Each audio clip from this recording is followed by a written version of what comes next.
Pessoal, essa semana foi bem triste. É claro, não pra mim, mas pro Castanhari, que descobriu que foi corno.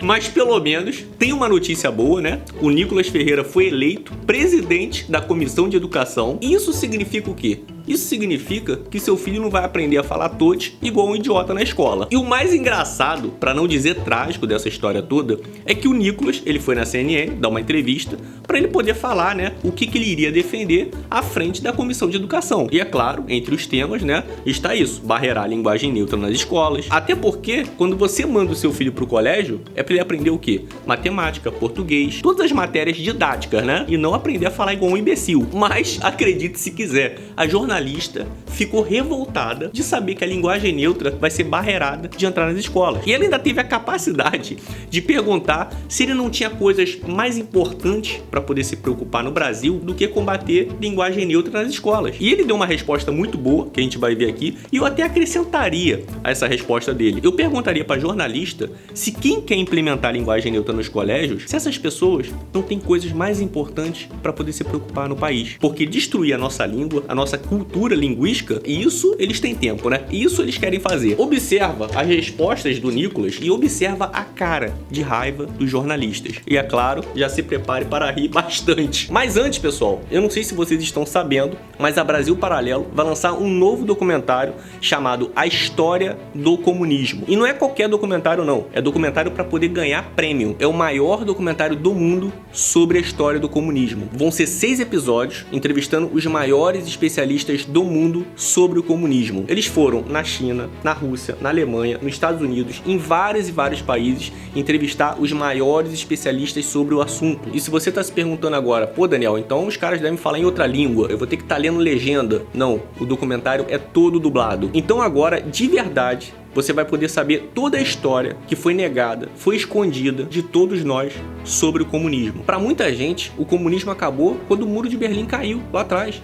Só que não, o comunismo ele está enraizado nos sistemas dos países até hoje. E você vai poder ver como que ele funciona na prática, coisa que você nunca nem imaginou. O documentário ele vai ser lançado agora dia 14 de março, dentro da plataforma da Brasil Paralelo. Eles vão até lançar 3 episódios no YouTube, só que o documentário inteiro é exclusivo e você só vai conseguir ver dentro da plataforma deles. Então aproveita para você garantir o seu acesso, você vê esse documentário com 50% de desconto que você só consegue nesse canal aqui. Se você tá falando, pô Daniel, não tenho dinheiro, o plano básico deles sai por R$ 9,50. É menos do que você gasta num sábado à noite para poder lanchar. E além de você ter acesso a esse documentário exclusivo deles, você vai ter acesso a todos os outros documentários que eles fizeram, todos os filmes que estão dentro da plataforma, desenhos sem militância política que você vai poder colocar pro seu filho tranquilamente. É muito benefício por um valor muito baixo e acessível. Então aproveita essa oportunidade agora, não deixa passar essa oportunidade não. 50% de desconto. Clica no primeiro link da descrição e já garante o seu acesso. O deputado federal do PL, Nicolas Ferreira, que foi eleito presidente da Comissão de Educação da Câmara. Boa tarde, deputado. Seja muito bem-vindo ao 360. E eu já começo com a minha primeira pergunta. Você vê que ele tá segurando o riso porque ele já sabe que vem pergunta idiota. Deputado, o senhor foi eleito para uma das comissões mais importantes do Congresso Nacional, porque trata de um dos temas mais importantes do país. E qual é um dos grandes problemas? Abandono da escola e repetência. Qual é a sua proposta concreta para tentar ajudar a reduzir a taxa de repetência e a taxa de abandono nas escolas brasileiras? Boa tarde, Raquel Landim. Boa tarde a todos que acompanham. Em primeiro lugar, quero agradecer os 22 votos que tive para a eleição. De fato, foi uma eleição atípica, até mesmo porque nós vemos uma reação muito estranha da esquerda, democracia, mas quando um opositor de uma presidência, de fato, eles não gostam, inclusive com declarações como da Gleisi Hoffmann dizendo que é culpa do Arthur Lira, ou seja, um desequilíbrio muito grande com relação a isso. Agora, com os temas que você citou, de 8 leis que eu tenho em Belo Horizonte, 3 são com relação à educação e acredito que vai exatamente de encontro com o que você disse, que é a evasão escolar, que é muito importante e que, inclusive, até hoje, que de fato executa esses projetos, não apresentou absolutamente nada.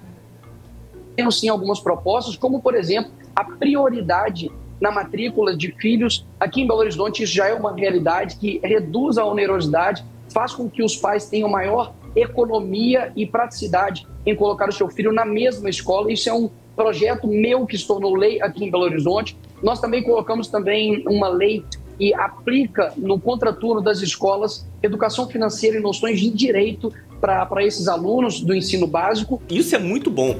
Eu acho que mais do que educação financeira, em todas as escolas tinha que ter aula de empreendedorismo. Pegar empresários bem-sucedidos daquela cidade, dar palestra para os mais jovens, porque hoje um dos maiores problemas de pessoas que não conseguem evoluir, e eu falo de evoluir financeiramente, não é por não ter uma oportunidade, é por não saber o caminho, não saber como que vai fazer, ou seja, é por falta de instrução na área. Então, para poder mudar a cabeça dessa molecada, que acha às vezes que tem que ficar dependendo de outra pessoa para poder gerar uma oportunidade para ela, eu acho que tinha que ter aula de empreendedorismo. E por fim, o fim, né, da ideologia do pronome neutro, podemos dizer assim, aqui em Belo Horizonte. Então foi algumas das minhas propostas, né, que viraram lei aqui em Belo Horizonte, e obviamente que a comissão ela vai tratar desses temas, né? Temos aí o PNE, que vai tratar a respeito dos... Você vê que ela tá incomodada, né? Tá muito incomodada com ele falando. Os próximos 10 anos de educação no Brasil. Deputado, num país com tantos problemas, tantas dificuldades, o fim do pronome neutro deve ser uma prioridade? Quem busca muitas das vezes esse tema é a própria esquerda. Mas é óbvio que tem que ser prioridade. Você imagina uma escola, ela deixa de lado as matérias didáticas para poder ensinar linguagem neutra para os mais jovens. Vê se isso não tem que ser prioridade de barreirar uma porcaria dessa. Aí, enquanto outras nações viram superpotência, no futuro a gente vai ter um monte de adulto falando igual idiota. É porque esses jornalistas, eles se fazem, né? Eles se fazem de besta e eles sabem que lá na frente isso muda uma nação. Se você tem uma nação de pessoas idiotas, pessoas analfabetas que não sabem absolutamente nada, você acha que a gente vai ter um país desenvolvido? Então eu acho que eu não preciso nem explicar, né? Que isso tem que ser uma grande prioridade, sim. Eu simplesmente preciso rebater porque a nossa cultura ela é composta de povo, território e é necessário que nós tenhamos uma defesa com a nossa cultura. Então quem levanta essa pauta não sou eu. Aí você precisa perguntar para um deputado de esquerda. Corte rápido. Faca. É Tramontina. Deputado, há muitas críticas à escolha do senhor para presidir a Comissão da Educação. Eu queria saber se a sua indicação ali pelo PL é pela sua experiência na área, né, de educação ou por ser uma pauta estratégica, né, uma comissão estratégica para a propagação das ideias de direita. Olha, é o meu primeiro mandato, obrigado pela pergunta. Obviamente, né, será um desafio presidir uma comissão. Nunca presidi antes, então ninguém pode dizer a respeito do meu trabalho. O que eu posso analisar é o trabalho anterior. Muitos, inclusive, que vieram me criticar a respeito da falta de experiência, dizendo que pessoas, né, anteriores, políticos, trabalharam anos e anos em prol da educação no Brasil.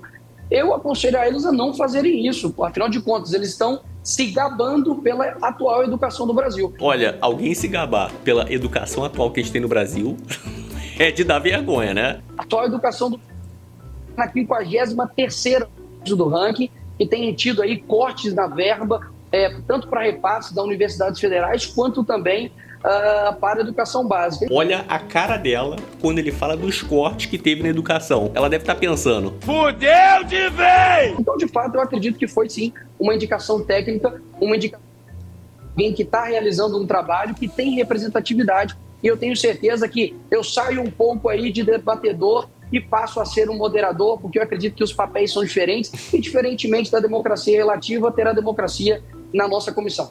Corte rápido.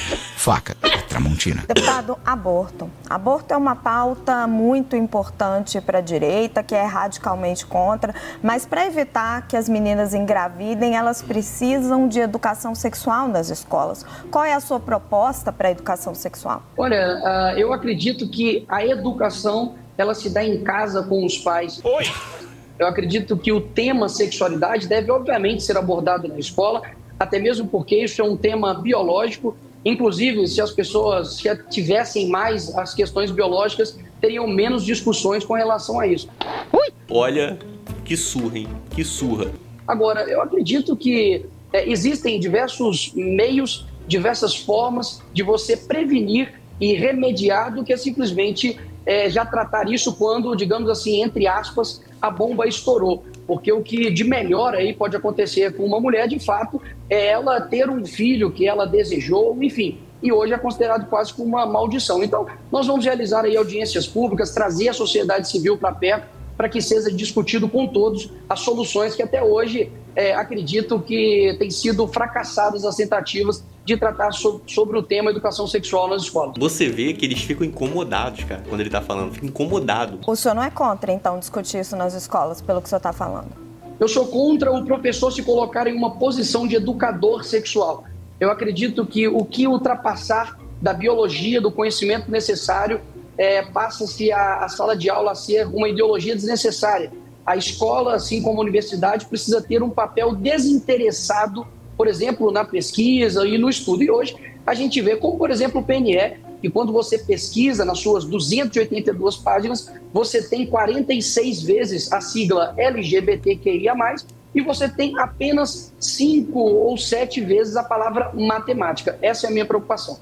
Corte rápido. Faca é Tramontina. Hoje, a gente tem um país indo ladeira abaixo na educação por causa de quê? Qual que é a prioridade? A prioridade é se o aluno que se sente mulher, se ele vai poder entrar em todos os banheiros ou não, se o colégio vai ter banheiro unissex ou não, como é que vai ser isso, se na didática vai entrar todos ou não. Essa é a prioridade hoje, infelizmente. É por isso que o país está indo ladeira abaixo no quesito educação. É por isso. Enquanto isso, outros países estão levando a sério e estão virando superpotências. Muito da resistência que a gente vê a alguns setores da esquerda e a indicação do senhor na Comissão de Educação tem a ver com uma manifestação que o senhor fez no ano passado, exatamente um ano atrás, na verdade, quando o senhor compareceu ali na tribuna da Câmara usando uma peruca e ali fez uma série de referências à população transexual. Aquilo foi muito mal recebido.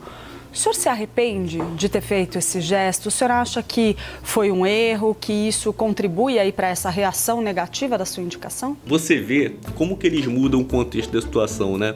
Por que ele colocou a peruca daquela vez para poder fazer aquele discurso? Para poder mostrar o quanto é ridículo uma pessoa simplesmente colocar uma roupa de mulher, uma peruca e falar que é de outro sexo. E outra, ele estava defendendo as mulheres fazendo aquilo. Só que ela muda o contexto e coloca como se ele estivesse zombando da situação. Basicamente, tudo que aquilo que a esquerda tem para me atacar é um ato que eu fiz para exemplificar o que acontece. Um homem se sentindo mulher. Eu não sei quanto a você, eu de fato aqui sou entrevistado, mas eu poderia te perguntar, o que você acha da minha peruca? Foi ridículo? Pois é, eu também acho homens que fazem isso dessa mesma maneira. Então, eu não me arrependo, fiz uma elucidação de um exemplo e eu teria vergonha se eu fosse condenado em 3 instâncias. Eu teria vergonha se eu tivesse sido pego com dinheiro na... Vergonha de defender. Não tenho alguma. Olha a carinha dela, como que ela ficou triste com a resposta. Deputado, o senhor fala em combater a doutrinação nas escolas. Isso, na verdade, não é a senha para promover uma perseguição aos professores, sobretudo uma perseguição de direita? Não seria uma espécie de macartismo?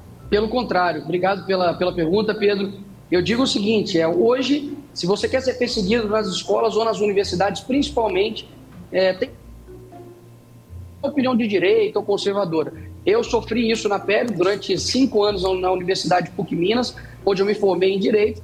E quando nós dizemos em combater a doutrinação, é porque é uma pesquisa empírica. Vai em algum DCE, em algum DA de uma universidade federal e veja quem está no comando. Então, mais uma vez, eu defendo uma educação não de direita, nem de esquerda, nem de centro. Eu defendo uma educação, de fato, que tenha o interesse da produção de conhecimento. E as nossas universidades não têm feito isso. Roger Kimball, inclusive, tem um livro chamado Radicais das Universidades, que digo a leitura aí para todos. Olha que surra, hein? O Bambam, essa hora, deve estar vendo essa entrevista e deve estar falando, isso que é apanhar de verdade. Deputado, o senhor já avalia convocar o ministro da Educação e, em caso positivo, qual seria o motivo? Tem um motivo concreto ou seria mais ali pelo espetáculo? Raquel, eu não estou na política por espetáculo. Jamais irei tomar nenhuma decisão nesse sentido. As decisões vão ser tomadas, obviamente, em conjunto. Serei o presidente dessa comissão, mas é uma responsabilidade muito grande. É claro que a gente avalia sim, e caso viesse, eu acredito que tem diversos temas para ser questionado, como, por exemplo, os cortes para as universidades federais, né, de mais de 300 milhões somados com a educação básica, porque a extinção da Secretaria de Alfabetização criada no governo Bolsonaro. Engraçado que eles perguntam, né, se vai ter implementação nos colégios da linguagem neutra, se vai ter educação sexual nos colégios para as crianças, mas não perguntam pro ministro sobre os cortes na educação. Aí eles fazem até cara de paisagem, né? E também o fim do programa de escolas cívico-militares, que também foi extinto nesse governo. Então, de fato, existem diversos questionamentos a serem feitos para o ministro e é uma possibilidade, sim, de fato, mas com certeza em um futuro que nós vamos decidir isso em conjunto. Nós entrevistamos o deputado Nicolas Ferreira, o novo presidente da Comissão de Educação na Câmara dos Deputados. Ela chega a falar com a voz embargada, né? Parece que tá com um limão na garganta. Deputado, agradeço muito a sua presença e os esclarecimentos aqui ao CNN 360. Obrigado Raquel, obrigado aos que a acompanham e vamos, obviamente, fazer um trabalho muito bom em prol da educação do nosso país. Obrigado. Meu Deus, o que foi que eu fiz com minha vida, Jesus? Eu tô chorando. Enquanto os jornalistas profissionais estão preocupados, né? Se nos colégios vão ter linguagem neutra, se vai ter banheiro unissex, se vai ter aula de educação sexual. Enquanto eles estão preocupados com isso, a gente tem rombos bilionários, recorde de gastos com viagens, crise diplomática com Lula falando que Israel é genocida. Agora a gente tem o projeto para poder regulamentar as plataformas tanto de entrega de comida quanto de transporte, que literalmente vai foder o trabalhador, mas em relação a isso tudo, tá tranquilo, tá? A preocupação dos jornalistas profissionais é se não vai ter mais o banheiro unissex, se vai ter a linguagem neutra ou se vai ter a aula de educação sexual para o seu filho. Eu já falo há muito tempo. Se esse pessoal tivesse minimamente preocupado com inclusão social, eles não estavam preocupados com a inclusão de linguagem neutra na didática do colégio. Eles estavam preocupados, sabe com o quê? Com a inclusão das linguagens de sinais nos colégios. Você imagina o seu filho sair do colégio e conseguir se comunicar com uma pessoa que tem problema auditivo. Isso sim é inclusão social. Isso é inclusão social. Não é a pessoa sair do colégio e sair falando igual idiota, não. Até porque uma pessoa aprender a falar todos não vai mudar a vida dela em nada. Quer dizer, até vai mudar um pouco, né? Você vai chegar num lugar, você que fala todos, todo mundo vai saber que você é bem alfabetizado. Agora, se você fala todos, as pessoas já sabem que tem que ter uma mãozinha ali, né? Porque a pessoa pode ter um probleminha. Então a luta não é por inclusão. A luta é para poder agradar um grupinho de gente mimada que, ao invés de se preocuparem com coisas importantes, realmente até para poder mudar a vida delas, não, estão preocupados com o quê? Em acabar com a cultura linguística brasileira. Mas pelo menos, agora a gente sabe que pelo menos por um tempo, os seus filhos não vão vir falar igual idiota saindo do colégio. Vamos aguardar os próximos capítulos, né? Eu estou ansioso pelos próximos capítulos. Já compartilhe esse vídeo aqui ao máximo para que mais pessoas entendam como que funciona hoje o nosso jornalismo profissional aqui no Brasil. E já garanta o seu acesso com 50% de desconto na Brasil Paralelo. Agora, dia 14 de março, vai ter um super lançamento do maior documentário do mundo sobre a história do comunismo. E é claro, você garantindo o seu acesso com 50% de desconto, você não vai ver só esse documentário. Você vai ver todos os documentários que tem dentro da plataforma deles, todos os filmes, todos os desenhos, sem militância política, que isso é muito importante para os seus filhos. Então garanta o seu acesso com 50% de desconto. O menor plano deles tá R$ 9,50. Você não gasta isso no lanche no sábado à noite. Então é investimento. Não perde tempo. Clica no primeiro link da descrição agora e já garante seu acesso. Espero que tenha gostado do vídeo. Compartilhe aí e a gente se vê aonde, meus queridos? A gente se vê no próximo vídeo, seu animal.